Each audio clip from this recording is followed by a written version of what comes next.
So there was a hole in my inventory. There was a hole in my heart for the Commodore Plus 4. You used to see it sitting on the shelf behind me. Now we've got it out of the box. We're going to do the thing with it. I'm going to open the box up. I'm going to go through what all the ports are on the machine. I'm going to take a look at the inside of it. Then I'm going to go over the software that comes on the machine. And you get to have kind of a real-time experience with me as I play with this software from 1984. Maybe a little bit earlier than 1984, but 1984 is the newest date inside. Oh, spoiler alert. Let's get over to the bench before I ruin any more of the story. Hang on. I hope you all are in for as much of a treat as I am. I saw this thing on eBay. This box is just so beautiful and pristine. I can't believe how clean it is. I had to have it. Had to have it. I don't even know what this thing does. I've never used one of these things before. Let's get in here and see what we got going on. Okay, we have the integrated software manual.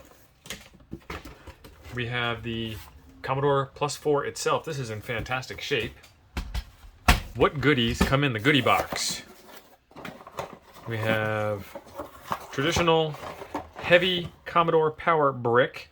Oh, and look, it's past quality control. You can all rest assured now that this thing is going to work perfectly. It does the typical 5 volts DC and 9 volts AC output. And it has what appears to be a Commodore 128 style of plug. So we'll have to investigate that, see if that works.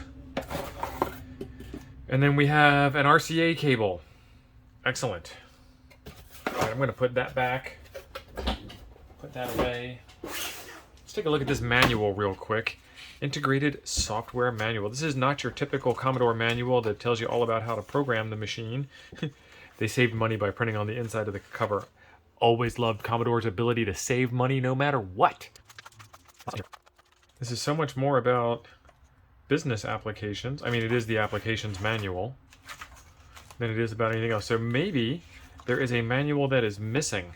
All right, I'm not here for the spreadsheets, man. I'm here for the hardware. So we have, oh, this is a really nice case. We have power, serial, cassette. This is actually stamped into the case. User port, memory expansion. It doesn't say cartridge, it says memory expansion. Joy 1, Joy 2. And these are different joystick connectors and the video connector. And that looks like it's got more pins than usual also. So we'll have to fool around a little bit and see if that's okay. The serial number on here is CA1077832. And the serial number on the box, oh boy. Serial number on the box, numbers matching. This thing's a hot rod, loving it.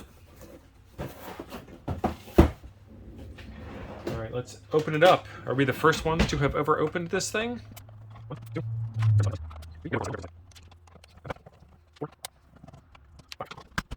Okay, so before we go too much farther, there is an RF port and then high-low. I guess that's the channel switch.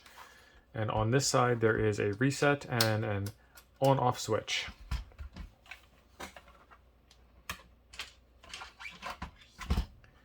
There's our extra screws that have fallen out. Thought I lost it there for a second.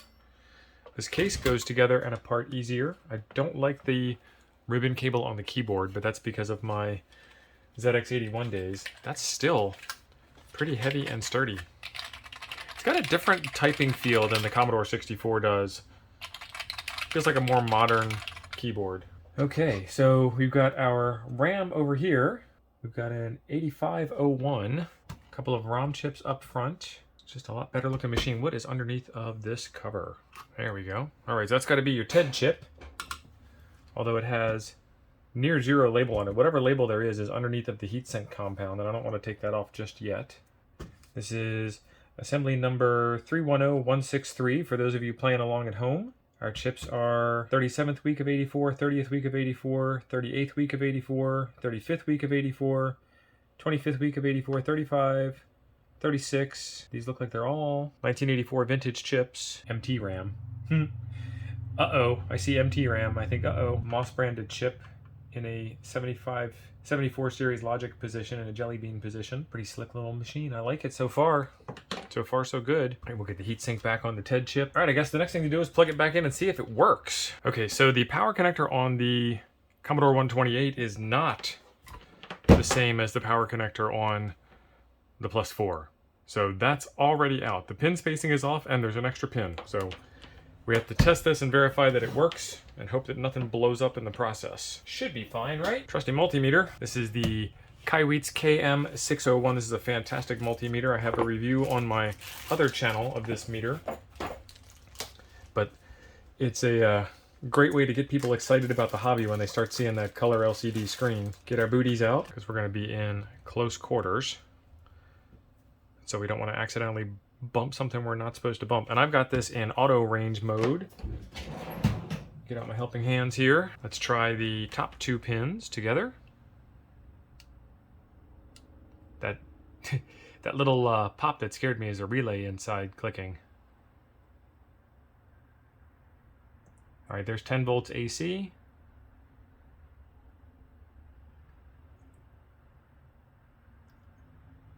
And 5.28 volts DC. So this power supply is in good shape. It's not putting out weird power on weird pins. So I guess we have no choice but to trust it, right?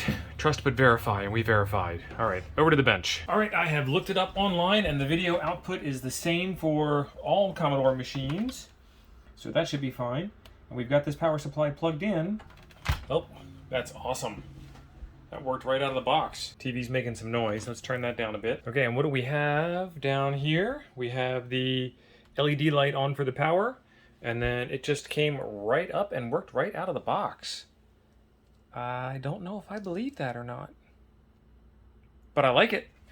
All right, so what can we do with this? 3+1 on key F1 and 6071 bytes free. So let's do our basic program here. Oh, the keyboard feels good. It's actually a little soft. I forgot the space. You guys get the idea. Okay, the screen is nice and crisp. The text is good. I actually brought a chair over. Let's see if I can type that program in again.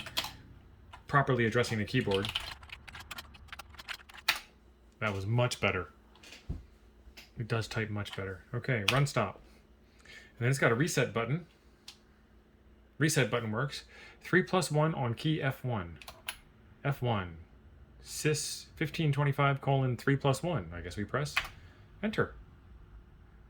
Distribution rights, Commodore Business Machines.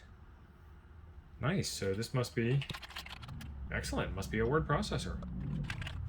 Interesting editing techniques. It truncated the line instead of moved it down to the next line. I'm hitting weird keys. Okay, so I hit home. It goes to the top left corner of the screen. Oh, this is so weird. This is where you need to read the manual because there's absolutely zero information on the screen to help you out here. This is crazy. Okay, let's reset it and start off with the lesson 1, the keyboard and the screen. In this lesson, you'll learn a whole bunch of stuff. It doesn't start off with actually like starting the software. It just starts off right in the word processor. So we're gonna do F1, enter, and it says, type the following. As I type, the cursor moves. If you make a mistake typing, don't worry about it. Eventually you'll learn how to correct errors. Notice everything you just typed was in lowercase, like a typewriter. The +4 word processor uses upper and lowercase letters. To create an uppercase letter, simply hold down Shift. Press return and type the following. They said don't make corrections, so I'm not making corrections.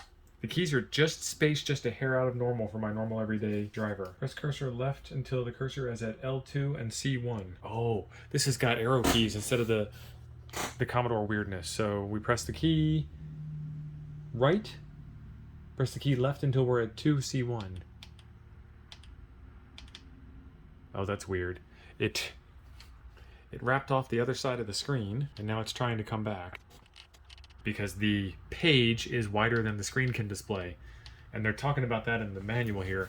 It says the screen is 37 columns by 22 lines, but the page is 77 columns by 99 lines. Okay, so what I did before was I just pressed return, and it erased the line. You have to hit shift return to not erase the line. I find it funny that this machine came with all the ability to edit all of these files and no ability whatsoever to save documents because there's no storage mechanism. I turn this thing off and everything I did just disappears. So you have to buy this machine and then buy a cassette, data set, or buy a disk drive or a printer at the very least, so you could print out the stuff and then have a hard copy of it that you could then type back in a little bit later. Editing and printing texts. It's going to tell you how to print a document. You don't have a printer. How are you going to do that? All right, so there's more applications than just the word processor. How do we get into the next one? Spreadsheet. It's page 65. So 65 pages on how to edit a document. That's not a lot. It's more than you get with modern computers, but modern computers help you out as you're editing along. Reset the computer. Press F1. Press Enter. And then they want you to press Commodore key C on the keyboard. Commodore key C, which puts you into command mode. At the W prompt, type TC, because that would have made sense to type. TC stands for to the calculations, right, as opposed to like SS for spreadsheet, or just spreadsheet or sheet. Okay, now we're in the spreadsheet mode. 1,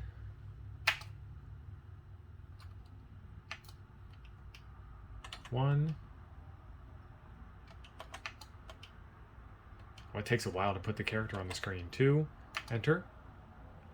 It must be recalculating between every single thing. Oh, so this is a command prompt. Go to 1:1. Nope, that didn't do it. Oh, nope, sorry. Commodore C.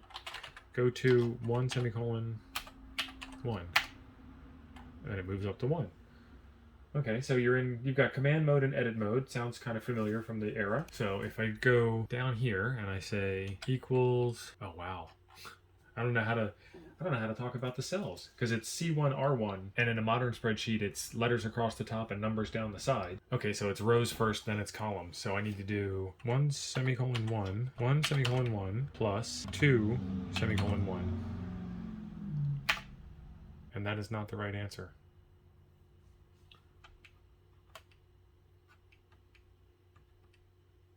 That's supposed to work. 1:1 plus 2:1. And that's not right. So 1:1 plus 1:2. That's also not right. Oh, you have to be in formula mode. Command F for formula mode. 1:1 plus 2:1. Hey, there we go. Old computers were so easy to use. Let's do graphics next. Page 148. Make sure you have a blank word processing document and a blank spreadsheet. Make sure you are in the spreadsheet. In our graphing example, we will enter a row of numbers and graph them. It doesn't matter how the numbers are generated. Any row of numbers can be graphed. So let's type in the following numbers, like they say. So 100, 150, nope, 100, 325,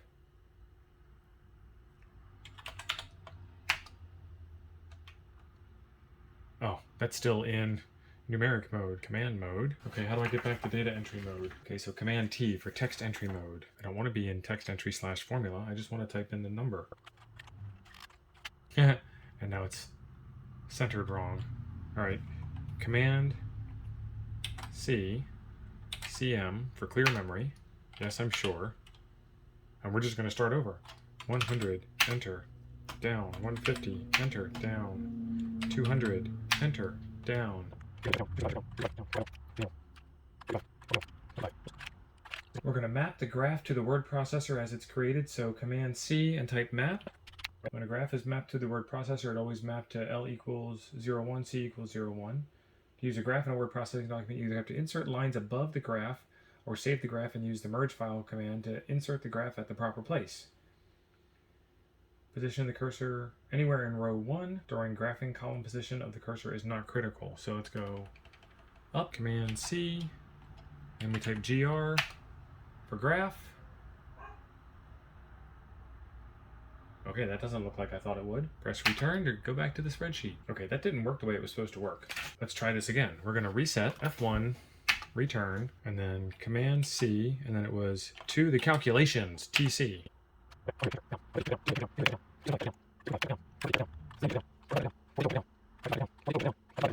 Alright, so we have all those numbers in place. It doesn't say to move anywhere, so we'll do Control C, Commodore C. Jeez, which computer am I on today? Type in map, press enter. Okay, now we've typed in map. Position the cursor anywhere in row 1. Then we do Command C, and we type in G, R, and we still don't get the graph that was displayed. I mean, the commands are not all that special, but that's what that graph is supposed to look like, and this doesn't look like that. This, that. Not the same. And I done tried it twice. Let's try something new. Now we do reset, F1, enter, International Try Micro. Command C, Commodore C, TF for to the file manager. Insert a file data disk and type TF or new TF. I don't have a disk. So I guess that kind of ends the ability to do the file manager. But the file manager is actually a database program and not like move files around on disk. So it's managing like a card file. That's as far as we can go with that. I kind of don't know what to think about this. This machine came out in 1984. We saw the dates on all the chips inside. And they were all fairly close to 1984. So it wasn't like a mass repair job was done. Fantastic working order. Clean, pristine machine. Everything did the thing. The picture quality was great. The keyboard felt pretty good. The spacing was just a hair off for me. But you get used to something like that really quickly. The applications stank. 64K of RAM machine, so it would have been able to do a lot of 64K type things, unlike the Commodore 16 machine that we still have to look at here. But by 1984, there were a lot of computers out that could do a lot more and had a lot more stuff built in with them. You would need to get a disk drive to go along with this thing for any of those applications to make any sense. I'm not going to type a letter and not be able to print it out, and not be able to save it to disk for editing later, and not be able to recall it. Certainly, obviously, the database software, the file manager, the database software didn't work at all without a disk drive. And there's no disk drive in the box, and there's no room for a disk drive in the box. Don't really know what they were thinking with this. I know the TED chip was revolutionary, the text editing chip was revolutionary for Commodore for the time, but I got to imagine this was Commodore on the decline when this thing came out. Fun machine to play with, fun part of history, a little bit frustrating by today's standards, not all that bad by its standards of its time though, because you're talking about applications like WordPerfect where you had to have a template across the top of the keyboard to remember what all the different keys did, and then the shift of all the keys, and then the control of all the keys, and then the alt of all the keys, because that was their interface. This was long before Windows came out and the common user interface metaphor came out, and everything had F1 for help and escape for, oh no, I screwed up. This computer didn't have enough memory space in it to give you online help, context sensitive help that we kind of take for granted today. Overall, like I said, it's a fun piece of history to play with. What did you do with the Commodore Plus 4? Were you keeping up with the Commodore? Because Commodore was not keeping up with you at this point in the game. Awesome. There's a video right over top of this mess that I think you'll enjoy next. Thanks for being awesome. We'll see you in the next one.